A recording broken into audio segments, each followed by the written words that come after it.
Hello Blackbox customers, today we're going to go over brake installation.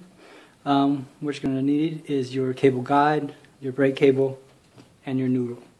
Your cable guide is going to be inside of your box included in your shipment. Okay, first you want to take your cable guide and feed your cable through the largest end.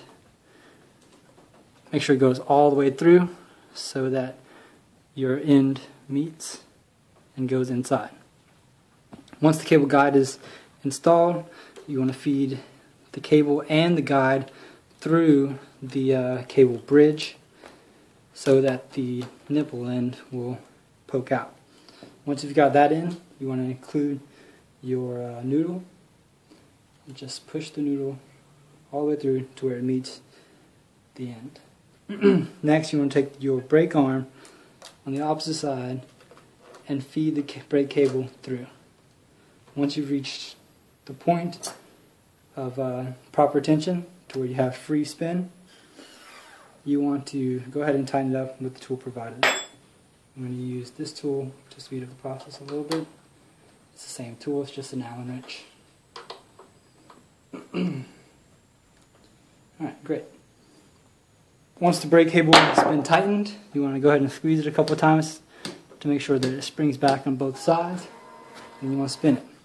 Now, I do want to go ahead and show you what is happening here.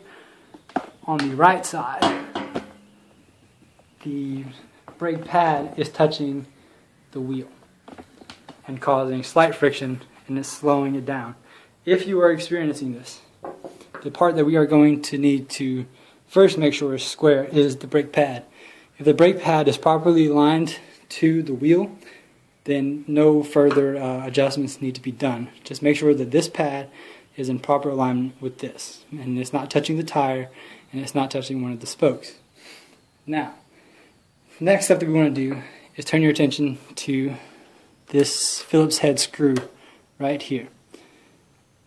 We're going to want to, if it's touching on the right side, we're going to want to screw in this screw. And what that is going to do is add tension to the spring here and then push this pad further out. Now, as you can see, the wheel functions properly and it's not actually touching at all. And whenever you squeeze the brake, it should engage and stop the wheel. Release, and it should spin freely as well. There you go. Now